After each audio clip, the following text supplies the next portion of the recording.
All right, thank you everyone for your patience. Many of you will know that this morning a contingent of community leaders met together at a refugee centre in Christchurch.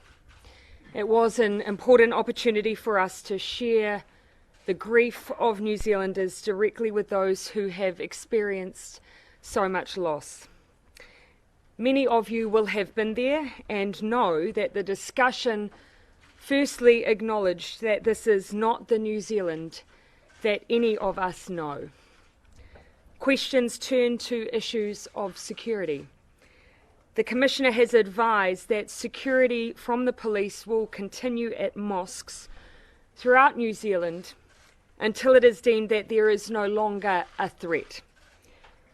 Beyond that, it will be important that police, communities, and central government continue to stay in dialogue and ensure that people feel safe and secure.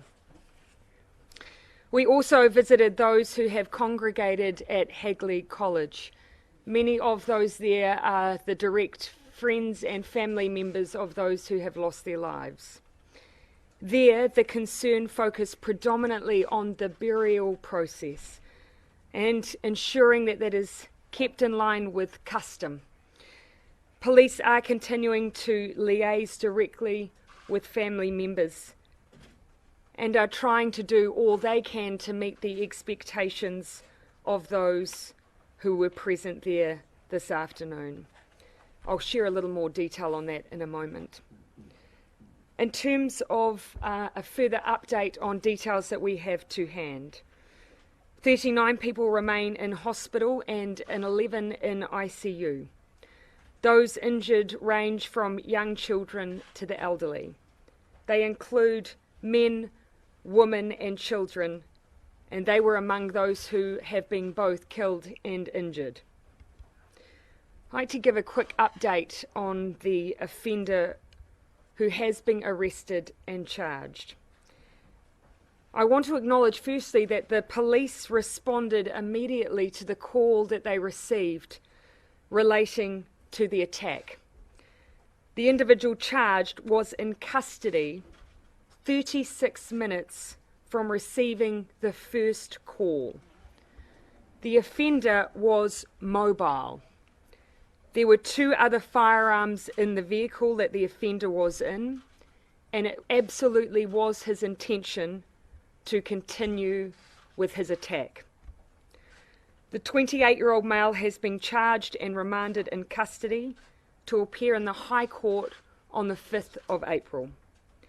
As the Commissioner has said, the man is currently facing 1 count of murder, but obviously there will be further charges laid. Police are working to build a picture of this tragic event. A complex and comprehensive investigation is underway.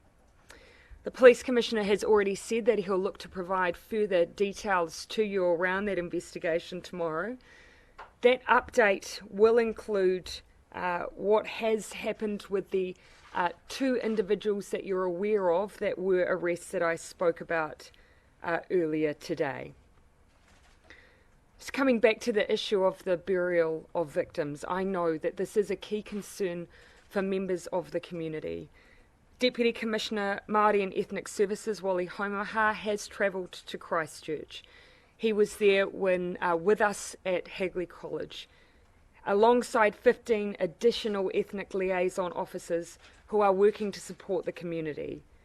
These specialists will work alongside local staff to support families there. They are assisting to repatriate them with their loved ones in a way that is consistent with Muslim faith, while taking into account these unprecedented circumstances and the obligations to the coroner. I want to also advise that the Ministry of Education is continuing to support Christchurch schools and learning centres.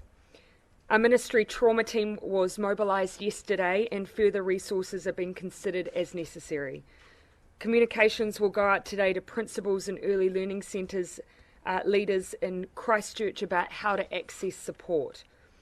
Principals and early learning leaders in all other regions will receive advice tomorrow. The Ministry is preparing communication and resources that will also be live on their website, and trauma teams in all regions are ready to mobilise. I want to also acknowledge that Christchurch already and Canterbury schools already have embedded within them a team of mental health and support workers under the Mana Ake program. That was rolled out in response to the trauma attached to the earthquakes and the impact it's had on the community. So that does mean that our schools in this region already have extra levels of support that's not every school would usually have.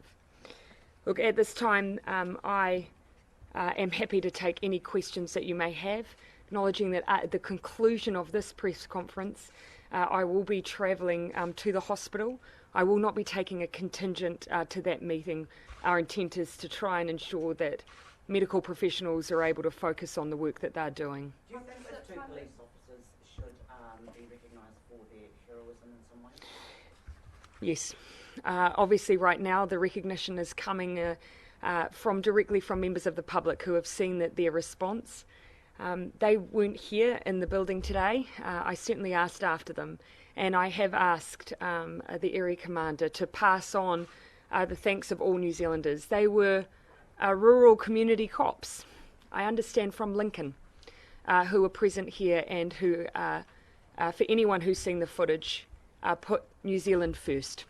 Prime Minister, how many children were killed in these attacks? I'm not privy to a full breakdown at this point, but it is clear that young children have been caught up in this horrific attack. When you spoke to members of the Lisbon community today, did you raise concerns about the fact that this guy wasn't on our security agency's radar?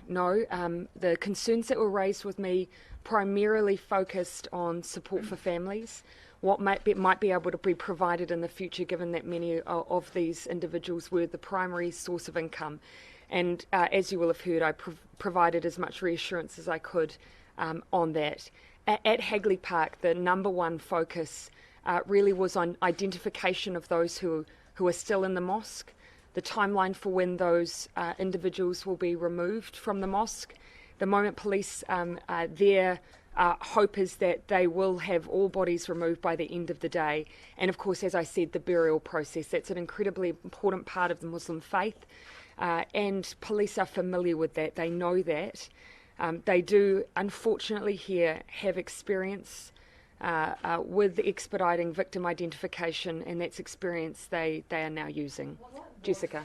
Message from the families that you met today. What did they want to get across? At Hagley Park, very much the focus there was on them being able to access their loved ones.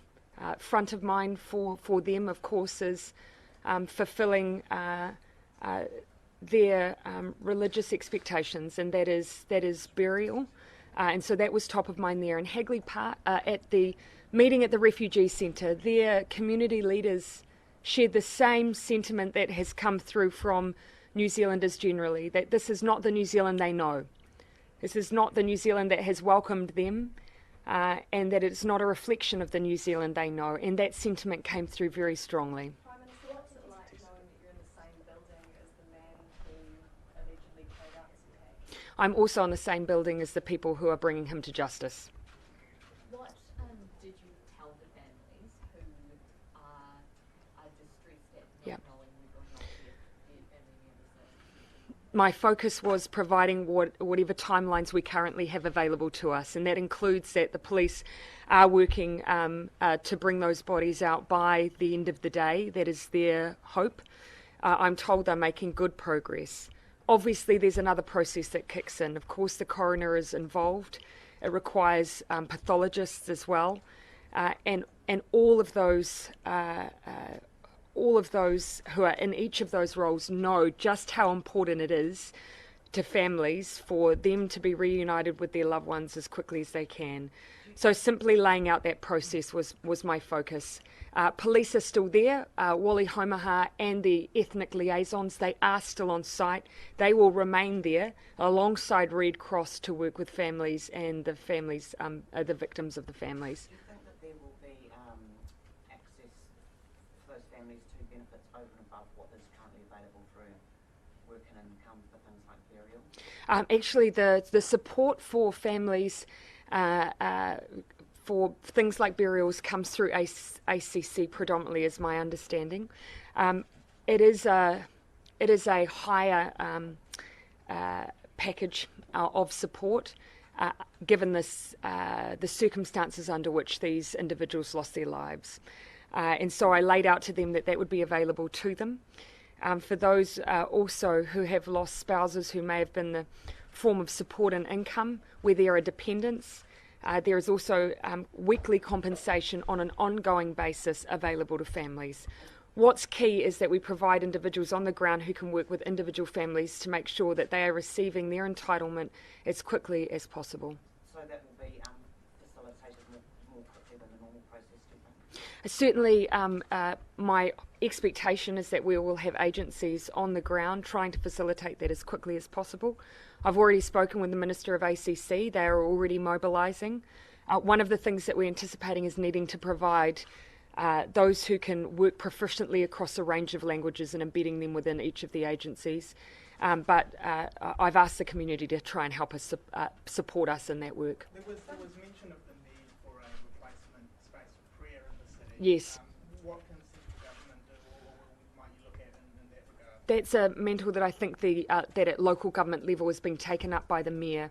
And I'm sure the Mayor will be happy to answer some of those questions as well. My understanding is that some facilities have already been provided, but certainly that was a message that I know that they're working on, ensuring that they have the facilities they need so that they are able to continue their worship.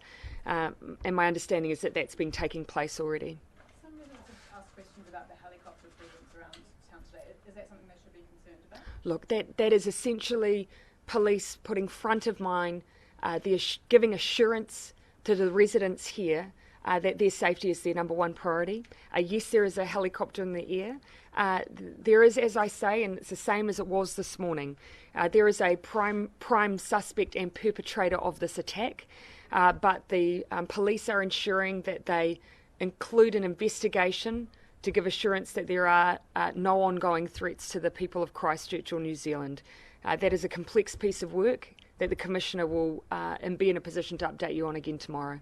Some people have raised concerns about the threat level being raised from low to high. Perhaps you could offer assurance to why that was necessary. Yeah. The assurance I'd like to give New Zealanders around the increase in the threat level is that by increasing that threat level from low to high, that means that we kick in an immediate agency response.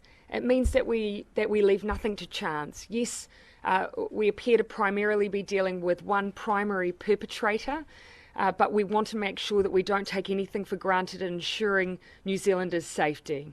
That increase in threat level can be lowered as quickly as it can be increased. But in increasing it, we can then give the assurance to people that agencies are kicking in with additional border protection and to assure New Zealanders of their safety. You mentioned, Prime Minister, that a large proportion of those who died were the break-ins of their families. I think many of them adult men. Can you please explain that and the implications of it? Look, while I don't have a full breakdown, obviously, of those who have been caught up in this horrific attack, they do range in age from children, but as I understand, predominantly from the age of roughly 20 to 60-ish. And yes, whilst there have been women and men involved, you will have seen from some of the images yourself that a large number of men have been. We have in New Zealand a system through ACC that ensures that when we have a loss of life like this, that there is compensation available on an ongoing basis to families where they've lost a loved one, and particularly where there are dependents. And that can continue for a period of time, in fact a number of years. What will be key is ensuring that we move as quickly as we can to ascertain those who need that support, and to ensure that it is provided. Prime Minister, this man formed his twisted views in Australia. How crucial is it liaising with Australian authorities to get a background onto his warped mind and who he might have been liaising with here in New Zealand? Obviously, we, or the police, are working very hard to form a picture of the activities of this individual and what led up to the events that we saw occur in Christchurch yesterday. We are liaising closely with Australian agencies and counterparts. In fact, I've heard again from Prime Minister Morrison today, and we will stay in close contact. Again, though, I'm leaving it to the police and agencies to build that picture. We have great relationships with our Australian counterparts, and it will be a key part of ongoing investigations. I understand you can't talk out of school, but can you broad brush the conversation you had with Prime Minister Morrison? It was an exchange via text message, simply maintaining contact, offers of support, which I very much appreciate. Do you expect to be extradited? Sorry, I'll take here and then I'll come. Do you expect to be extradited? Again, I don't want to go too far down that track when we're obviously in very early stages. Charges are being laid. We can expect additional charges. We'll be appearing in the High Court on the 5th of April. So there's obviously a process that needs to be gone through here. But I can say I am seeking advice on what will happen thereafter. Do you know how long he's been in New Zealand? At this stage, I'd like to leave the police to give further information around some of the movements of the individual. But what I have already indicated is that this is an individual who, at the time of the attacks, had based himself in Dunedin. But I would describe him as someone who sporadically visited New Zealand, but spent periods of time here on the occasions that he visited. But the Attorney General has been reported as saying at a rally that semi-automatic weapons will be banned in New Zealand. Is that a decision the government has firmly? Undoubtedly, New Zealanders will question how someone could have come to have been in possession of weapons of this nature. One of the issues we're facing is that the guns that were used in this case appear to have been modified. That is a challenge that police have been facing, and that's a challenge that we will look to address in changing our laws. But the government, have you made a decision yet on a ban? Is that something you're committing to? There are actually a raft of issues on the table that I think we need to look at, so I don't want to be exclusively just looking at one. We need to include the fact modification of guns, which can lead them to become essentially the kinds of weapons we've seen used in this terrorist act. Can we see those new laws? The Minister of Police was already undertaking some work in this area. We will be looking to expedite that work, but also see if there's additional areas that we need to address, particularly in light of what we have seen on this occasion. Prime Minister, with this sort of carnage, you would feel the burden as your country's leader. What about as a parent when you see children being slaughtered? I imagine that I am feeling the exact same emotions that every New Zealander is facing. Yes, I have the additional responsibility and weight of expressing the grief of all New Zealanders, and I certainly feel that. But I imagine the emotion I feel will be no different to every single New Zealander who has witnessed this. Is Cabinet meeting tomorrow or on Monday as usual, and will it be as early as that changes to the gun laws that will be discussed? It will certainly be something that I've asked ODESC to brief Cabinet on. I will continue to be liaising directly and meeting directly with officials and representatives of agencies, including the Commissioner of Police, through today, through tomorrow. At this point, my expectation is that Cabinet's only focus on Monday will be a briefing on what we have seen over the last 36 hours. It will include issues around our security and intelligence services, the process around watch lists, whether or not our border protections are currently in the status that they should be, and including our gun laws. I imagine that will be a significant part of conversation. Have you had a conversation with Rebecca Christchurch specifically about what they may or may not have known or could know? Yes, I have. Rebecca Kitteridge has been a part of all of the agency briefings that I've had. As I've already outlined to you, off the back of what has been a global rise in extreme right-wing violent rhetoric, our agencies were live to that and had been undertaking work But again, as I've said, this individual was not on any watch list for either New Zealand or Australia. Again, what I've sought from agencies is further work to ascertain whether or not he should have been. Has anyone from our intelligence agencies offered their resignation to you? No. You'll appreciate that my focus at the moment is looking directly into any communication, any interaction that should have led to a particular agency response. We just don't have those answers at this point in time. So I'm seeking those answers, and the agencies are working very constructively. Do you think it's good enough that just because he wasn't on a watch list, that that would be the only indicator? Well, and that, as I've said, what we're looking for is whether or not there was any indication that that this individual should have been someone that the authorities were aware of and were proactively already focused on. Those are the exact questions that we have asked and that the agencies are working on. Again, as I've said, for the police at the moment, this is a complex investigation. My expectation is that Police Commissioner Bush should be able to give you some further detail tomorrow. But already there is criticism that security agencies were looking the other way. Again, what I do want to set out is simply what the agencies have advised me around the work that they had been undertaking around the existence of violent right-wing extremist groups in New Zealand. They were live to those groups in New Zealand as because of the fact that there has been a rise of that at a global level. But again, as a consequence, that had not led to this individual coming to the awareness of New Zealand agencies. The reality is they're very much on the radar now, aren't they? Sorry, Shouldn't posting images of semi-automatic weapons with graffiti about the UN Migration Compact and other hate crimes, shouldn't that be enough? Again, and as I've said, I've asked very direct questions on agencies around anything that has occurred on social media, any indications, posting, communication that should have led to a response from New Zealand agencies. That are exactly the questions that need to be answered, and those are exactly the questions that have been asked. Minister, it seems that the internet was very central to this attack Yes. in numerous ways, particularly sort of on unregulated websites. Is that forming a key part of the government? I expect that to be a part of the briefing that Cabinet receives from ODESC. Yes.